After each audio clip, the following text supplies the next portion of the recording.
পেটকাটি চাঁদিয়াল ছোঁয়ার ইচ্ছে কিংবা দাপুটে শটে মেজর জয়ের আকাঙ্ক্ষা। পেটকাটি চাঁদিয়াল মোমবাতি বজ্ঞা, আকাশে ঘড়ির ঝাঁক মাটিতে অবজ্ঞা। স্বপ্নের রংটা যে এক, 15 বছর বয়সেই বুঝে গিয়েছিল মোহন সর্দার। দরিদ্র রিক্সা চালকের ছেলে হয়েও তাই অবজ্ঞা শব্দটাকে শরীর থেকে ঝেড়ে ফেলে দিতে পেরেছিল সে। তুলে নিয়েছিল গলফ ক্লাব।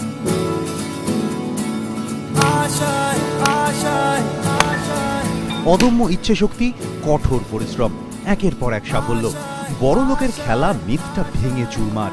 অনূর্ধ্ব 16 বিভাগে দেশের সেরা 10-এর মধ্যে উঠে এসেছে মোহন। তবে মোহন নিশ্চিতভাবেই প্রোটাচ একাডেমির আবিষ্কার। একাডেমির গলফার ও কোচ ইন্দ্রজিৎ ভালোতিয়ার জহুরির চোখ তাকে চিনতে ভুল করেনি। দিন আনা দিন খাওয়া, প্রতিদিন বেঁচে থাকার জন্য লড়াই, তার মধ্যেই মোহনের পড়াশুনো ও গলফ প্রশিক্ষণের দায়ভার হাতে তুলে নেয় একাডেমি। ছেলের খেলা দেখার সুযোগ হয় না, তবুও তার কৃতিত্বে খুশি বাবাও। আমার বাবা গলফ সম্বন্ধে বোঝে না, উনি একটু গ্রামের লোক, তো তা উনি জানে আমার ছেলে যে ভালো ভালো খেলাধুলা খেলছে।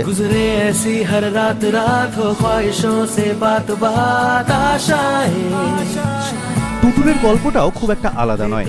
টুটুল আলী, যদিও গলফ কোর্সের সঙ্গে তার আলাপ পরিচয়টা দীর্ঘদিনের।